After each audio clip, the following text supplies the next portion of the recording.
오늘 골로새서 2장 6절 7절 말씀에 보면은 우리가 이 말씀 가운데 사도 바울이 골로새 교회의 성도들에게 무엇을 권면하고 있는가, 이것을 우리가 알면은 곧 2000년 이후이지만은 우리에게도 어떠한 권면으로 하나님이 우리에게 말씀하시는가, 이것을 깨닫는 시간 되시기를 간절히 축복드립니다.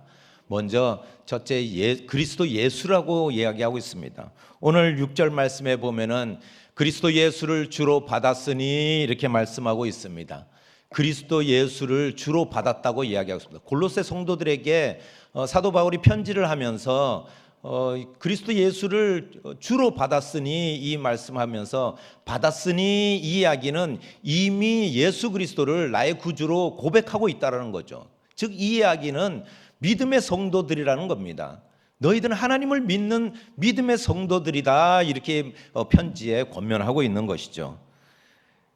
그리스도 예수를 주로 받았다는 것은 우리 하나님과 우리 성도 간의 관계를 이야기하고 있는 겁니다. 그 속에서 뭐냐면, 첫째, 예수 그리스도는 하나님의 기름을 부음받은 자다, 이렇게 말씀하고 있는 겁니다. 그래서 성경의 모든 예언을 성취하실 분이고 성취해 나가는 분이시라는 것을 강조하고 있는 것입니다. 두 번째는 뭐냐면, 예수님은 인간의 몸을 입고 이 땅에 오셔서 하나님의 백성의 죄를 사하러 오신 분이시다, 이 이야기를 하고 있는 겁니다. 그리스도 예수는 그리고 마지막으로 뭘 이야기하고 있냐면은 십자가에 달려 죽으신 분이시다라는 거죠. 그 십자가에 달려 죽으신 분은 죄를 대속하고, 그리고 그 죄의 대속으로 인해서 3일 만에 부활하시고 지금은 하나님 우편에서 이 모든 세상을 통치하시는 분이시다, 그리고 이 세상의 주인이시다, 이것을 사도 바울은 그리스도 예수를 통해서 깨달으라는 것입니다. 마지막 이 사도 바울이 담고 있는 이 의미 속에서 그리스도 예수는 주인이시다, 이 이야기에 대해서 강조하고 있는 겁니다. 우리도 그것을 우리 마음에 깊이 새겨야 되는 것입니다. 주님이 우리의 주인 되심을 우리가 알아야 된다는 것이죠. 만유의 주인이라는 이런 의미 가운데는 이 원어에는 퀴리오스라는 단어를 사용하고 있는데, 이 퀴리오스라는 단어는 주인이라는 의미도 있지만은 이때 당시 로마 시대에 황제에게 불려지던 단어입니다. 황제는 그 모든 통치하는 나라의 주인이라는 거죠. 황제는. 그런데 오늘 예수 그리스도가 퀴리오스다, 이렇게 고백하는 것은 이 골로새 성도들에게 어떤 정치적으로 상당히 위험한 그런 표현이라는 겁니다. 제가 북한에서 이렇게 살고 있다고 치십시다. 그러면은 북한에 살고 있는데 이 동네 사람들이 김바울 목사는 퀴리오스다, 이렇게 이야기하면은 그 이야기는 뭐냐면은 위대한 수령 동지다, 아니면은 또 최고인민위원장님이시다, 이렇게 이야기한다면은 그 공산 당원들이 가만히 있겠냐는 거예요. 저를 그냥 냅두겠어요? 아니면은 잡아가다가 그냥 아우지 탄광이나 아니면은 그냥 참수형을 가하겠어요? 예? 물론 우리 성도님들은 살려주겠지, 이렇게 생각하시겠지만 안 그렇다는 거예요.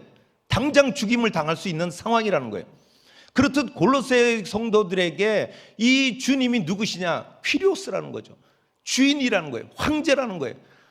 이 이야기 속에는 우리가 그렇게 고백할 때 죽임을 당할 수 있다는 거예요.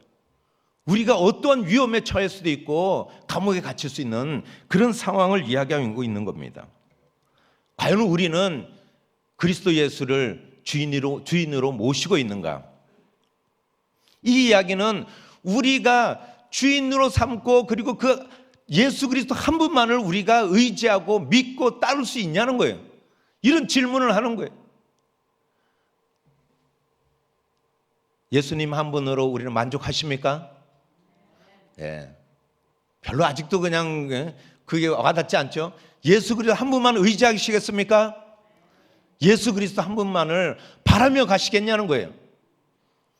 내가 주인 삼은 모든 것 내려놓고 내 주 대신 주 앞에 나가 내가 사랑했던 모든 것 내려놓고 주님만 사랑해.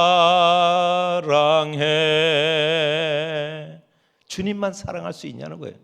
주님만 의지하고 내가 주인 삼았던 거 다 내려놓을 수 있냐는 거예요. 못 내려놔요. 예? 내려놓을 수 있을까요, 장로님? 어렵죠? 예? 정말 어렵습니다. 그렇기 때문에 오늘 말씀에 그것을 그리스도 예수를 주님, 주인으로 삼으라는 거예요. 주인으로 믿으라는 거죠. 의지하라는 거죠. 아니, 쉬울 것 같으면은 하나님께서 이렇게 말씀으로 우리에게 말씀하시겠냐는 거예요. 어려워요. 어렵지만 우리가 해야 되는 거예요. 어렵지만 우리가 따라가야 되는 거예요. 주님 가신 그 골고다 언덕길, 십자가의 길, 가시 면류관 쓴 그 머리, 그것을 우리가 생각하며 따라가야 된다는 거예요. 그것이 오늘 우리에게 주님을 주인으로 삼는 우리의 모습이 되어야 된다고 오늘 말씀하고 있는 겁니다. 두 번째로 말씀은 무엇이냐면은 그 아내라는 거죠. 예? 아내가 아니라 그 아내. 우리가 6절 7절 말씀에 보면은 우리가 함께 읽어보겠습니다. 시작. 그 안에서 행하되 그 안에 뿌리를 박으며 6절 7절 말씀에 이렇게 말씀하고 있는 겁니다. 사도 바울은 그 안에서 행하고 그 안에 뿌리를 박고 우리가 든든히 서 있으라는 거죠. 믿음의 굳건하게 서 있으라는 겁니다. 우리가 그리스도인이 되었다는 것은 그리스도와 완전한 일치가 되어야 된다는 거예요. 그 안에. 예? 우리가 그 안에, 그래서 주님 안에 그 우리가 속해야 되고, 또한 우리 안에 우리가 주님의 가지 아니겠습니까? 그 안에 행하라, 이 말씀은 현재 시제의 명령법으로 사용하고 있어요. 이 이야기는 우리가 그 안에 삶을 계속 살아가라는 거예요. 계속. 그것이 명령이라는 거예요. 지금 현재에도 우리가 계속 그 안에서 우리가 행하고 주님 안에서 주님 뜻대로 주님을 따라 우리가 계속 나가야 된다는 거예요. 우리가 신앙생활하면은 교회 직분이 있습니다. 장로님, 권사님, 뭐 이것이 교회에서 좀 부정적인 분들은 계급이냐, 그냥 교회가 무슨 이게 계급 체계로 뭐 신분제냐 막 이렇게 말씀하시는 분이 있는데 모르시는 말씀이에요. 죄송합니다. 제가 이러는 거는 좀 화가 나서 그러는 거예요. 왜 그러냐면은 장로님, 권사님이 그냥 됐냐는 거예요. 그냥. 우리 여기 이광수 장로님 계시지만은 그냥 장로님 되셨냐는 거예요. 믿음 생활하면서 산전수전 공준전까지 다 겪으신 분이에요. 예? 세상 살아가기도 바쁘고 가정 건사하기도 바쁜데 교회 일까지 얼마나 열심히 했던 분인 줄 아세요? 예? 뭐 인정 안 하시는 분도 있을지 모르겠지만은 제가 알고 있는 우리 광수장님은 그렇게 해서 장로님의 직분까지 오르신 거예요. 그것을 우리가 어떠한 계급의 위치가 아니라 우리가 그런 신앙의 모습 그리고 그 교회 생활의 그런 것을 우리가 칭찬하고 또한 그 존경하고 우리가 그분의 신앙을 높이고 그분의 그런 어떤 삶을 우리가 그런 것을 인정하는 의미에서 우리가 교회에서 온 성도들이 장로님으로 직분을 드린 거예요. 또한 하나님께서 그 직분을 드렸다는 거예요. 거기에서 우리가 그 삶을 보면은 예수 그리스도의 그 삶을 일치된 삶을 살기 위해 노력했다는 거예요. 예? 그리고 살아왔다는 거죠. 된장은 무슨 맛인 줄 아세요? 예? 된장은 뚝배기 맛인가요? 그런데 뚝배기보다도 더 중요한 거는 이 숙성이 잘 돼야 돼요. 대성산 된장이 맛있는 이유가 뭐냐면 햇빛 좋고 공기 좋고, 저는 된장이 무슨 숨을 쉬는 것도 아니고 무슨 햇빛 뭐 공기가 좋아야 된장이 잘 된다는 소리 들었을 때 우리 권사님들이 장금희 팀들이 이렇게 얘기할 때 저는 그게 아니 공기 좋은 거하고 무슨, 그래도 장맛은 뚝배기지 무슨 공기 좋고 햇빛 좋다고 장이 좋아지나. 근데 제가 가서 된장을 떠보니까는 아이고 그냥 공기 좋고 물 좋은 게 다 그 원인이 있더라고요. 그만큼 장이 숙성되고 그리고 그 무수한 시간과 햇빛과 그리고 그 안에서 진짜 된장이 이 햇빛에 막 끓어오르더라고요. 그러면서 숙성되는 거죠. 예수 그리스도 안에서 삶을 살아가는 사람에게는 그 믿음이 성장하고 그 믿음 가운데, 그래서 장로님들과 권사님들의 그 신앙이 다르다는 거예요. 그분들 보면은 그 믿음이 정말 그리스도를 닮아가는 삶을 살고 계시는 것을 문득문득 느낄 때가 얼마나 많은 줄 아세요? 그냥 된 게 아니더라니까요. 된장이 그냥 되는 게 아니더라니까요. 그렇기 때문에 우리가 그리스도 예수와 일치되는 삶을 살기 위해서 노력하라고 오늘 사도 바울은 골로새 성도들에게 권면하고 있는 겁니다. 마지막으로 사도 바울이 감사라고 이야기하고 있습니다.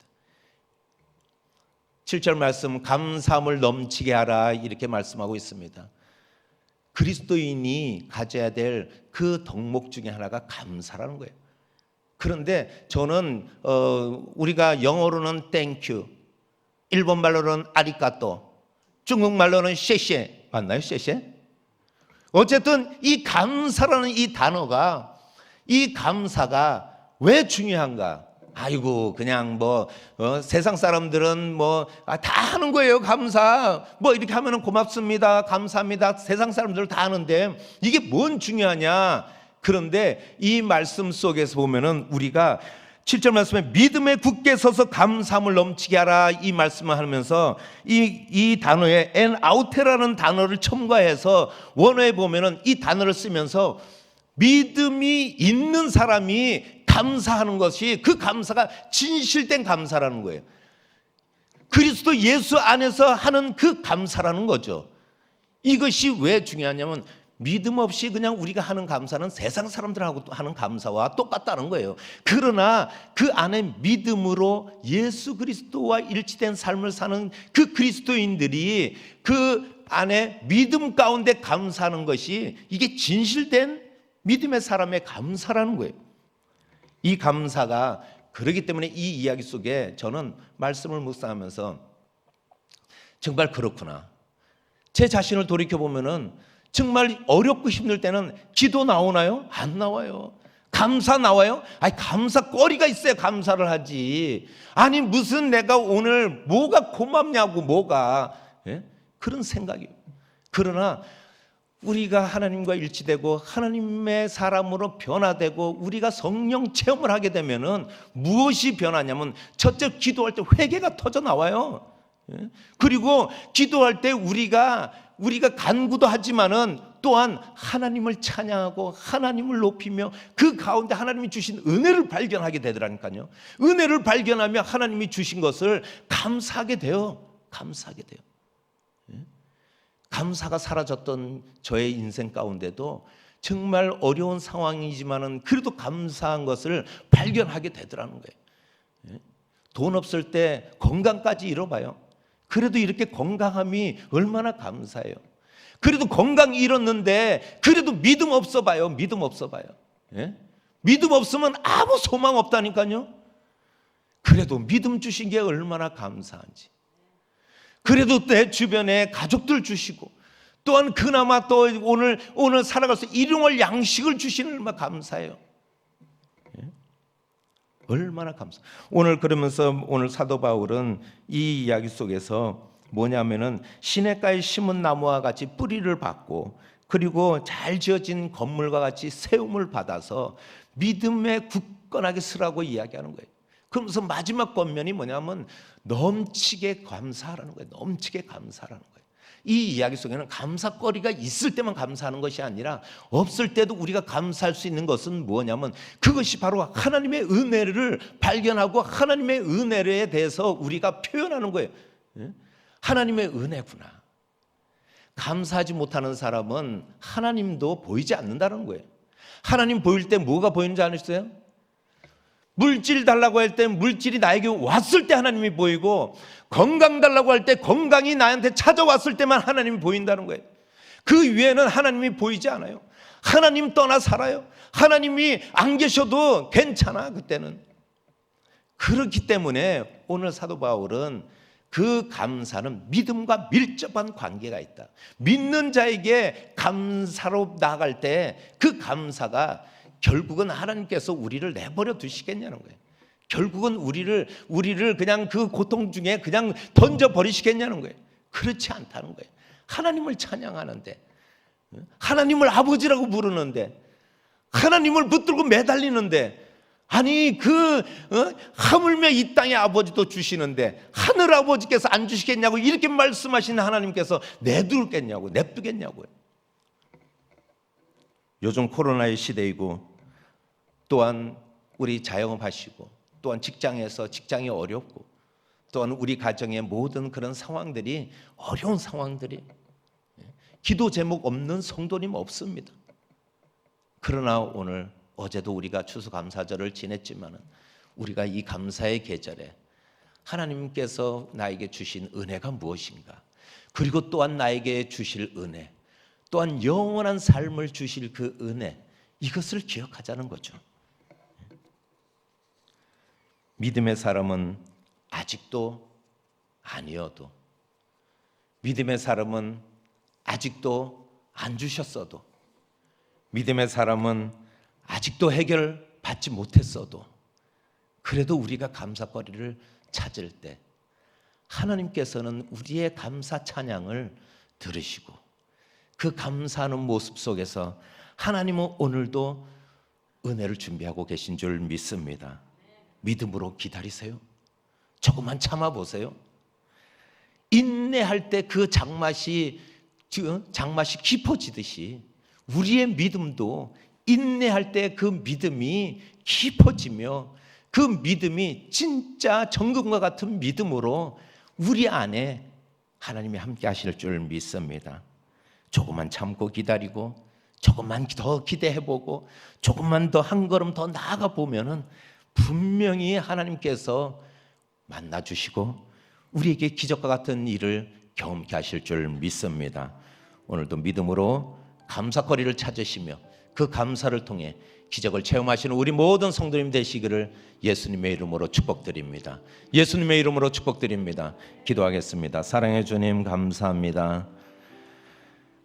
내 주변을 둘러보고 내 삶을 돌이켜볼 때 감사거리가 별로 없지만은, 그러나 오늘 사도 바울이 골로새 성도들에게 넘치게 감사하라고 권면했던 것처럼, 하나님 오늘도 우리 심령 가운데 하나님이 주신 은혜가 무엇인지 발견케 하여 주시옵고, 오늘도 하나님 감사합니다.